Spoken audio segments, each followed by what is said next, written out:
Now, the escalation of the war in Iran has concerned international bodies like the United Nations, as well as the International Atomic Energy Agency's 35-nation Board of Governors. Now, the agency says it has no way of assessing the extent of the damage, particularly after the U.S. bombing of the Iranian nuclear facilities. That was around 3 of those facilities in 3 different areas. Now, Russia, China, as well as Pakistan are calling for the UN Security Council to call for an immediate ceasefire.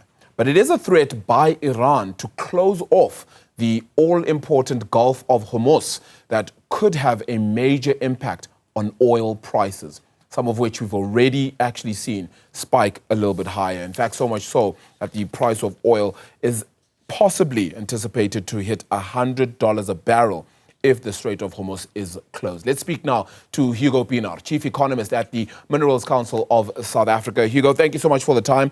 Appreciate it. Great concern. If it hits $100 a barrel, that impact globally is absolutely massive. That changes things entirely. But even on a South African context, that's very inflationary. Good afternoon. Thank you for the opportunity. Yes, certainly. I mean, even as we sit today, Arabella, the oil price is up about 20%. The Brent crude oil price, which is the one that we import, is up about 20% over the past month. And if one looks at the latest statistics from the Department of Energy on the under-recovery of petrol, in other words, the estimated amount that we pay too little for petrol, given the prevailing oil price and the prevailing rand-dollar exchange rate, it's looking as though for diesel, we can see at a minimum a 70 cents increase at the beginning of next month.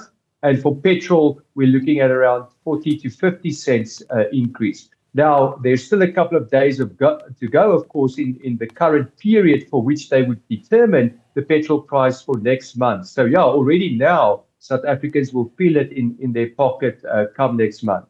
Yeah, how much does this relate then? How can, because somebody looks at this economically and starts to think, okay, if this is going to impact us, then we've got so many other facets that are going to be impacted too, because it's the oil price which is going to hit the pocket immediately, and then you have inflation which goes up. Inflation goes up, then the Reserve Bank begins to look at interest rates and thinks, well, we certainly can't cut, but we're moving closer and closer to a hike then.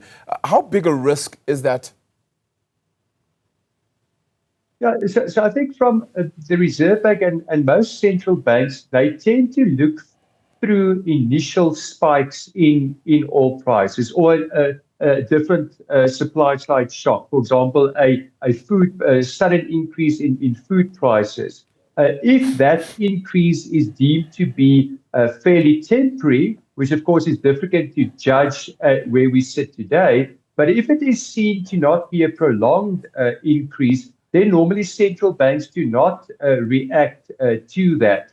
Where it becomes difficult if we see a continued ratcheting up in the oil price, and as you say, that starts to affect or impact inflation more broadly, and crucially from a central bank's perspective, if that starts to impact inflation expectations. So now consumers and other economic agents expect inflation to be higher in future, that's when central banks become concerned. So we're certainly not at that point yet, but it is something to certainly keep an eye on. So is the concern around this then warranted at this stage? I mean, should we, even as South African consumers, be absolutely concerned about what is happening in the Middle East? Because some would say, oh, it's happening so far, there's no worry about it. But if the Strait of Hormuz is closed down, that's 20% of the world's oil that passes through that strait, which then ultimately means that the price definitely spikes.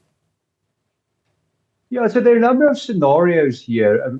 Clearly, we don't know how the Iranians will react.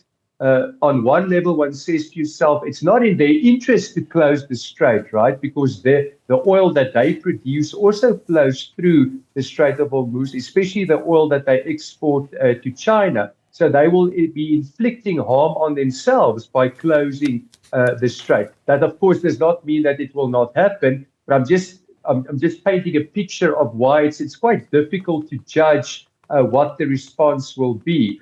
If they do close it, and if it is closed for a prolonged period of time, yes, then if one reads the research from global banks, they suggest that, as you mentioned earlier, the oil price could go to $100 and potentially even higher than that. And then certainly in the near term, that would see the result of that would be quite significant increases in the domestic petrol price. So yes, the situation in the Middle East from a South African economic perspective is certainly something to be concerned about. But I mean, at the same breath, we need to see how this plays out. It's very early days, of course. Yeah. What does this mean for businesses that are operating in Iran, particularly from a South African point of view? Any businesses that may be operating in Iran that are South African or within the Southern African region, would there be great concern for them, do you think, as well, in terms of their operations, their business, and how things flow on that front? I know it's a more geopolitical question that I'm asking you, but would there be any business concern, you feel? Yeah, so I'm not 100% sure of the extent of our business operations in Iran. I know some of the mobile companies had some operations there in the past. I'm not sure the extent of that where we sit today, but to the extent that there are South African companies operating in that country, and I would almost argue the region as a whole, there's lots of instability. We've seen, for example, some flight closures in the region. So I think people are certainly hunkering down, not just in Iran, but other parts of the Middle East, certainly for the time being. And yes, I think there's no doubt that certainly if it is prolonged, that will start to impact profitability of businesses. But again, it's early days. It would have to be a prolonged sort of shutdown of economic activity to start to have a real impact. Yeah, it would be a bit of a shock, though, to the global economic system, though, to have oil prices hitting $100 a barrel. It hasn't been there for quite some time, and it has been very difficult for it to get there, right? Because the Middle Eastern countries have tried to decrease supply in order to get prices higher, but it just has not happened. Would this change that aspect completely, because the world of gas has also changed, considering how things have looked with Russia and Ukraine and where we currently sit now, and Europe looking elsewhere for their gas supply? Do you think that the world economic sphere, when it comes to oil and gas, would look different post this situation and scenario as it stands? It's a good question. I think importantly, if one looks at the OPEC grouping as a whole, the estimates are that they have spare capacity. This is now outside Iran, right? Yeah. That they have spare production capacity of about 6 million barrels per day. I think Iranian production is 2.5 million barrels per day. So in that sense, the rest of OPEC can easily make up what is lost through Iran in a worst case scenario where there's no production coming out of Iran. So you will see, I guess, a diversion of flows.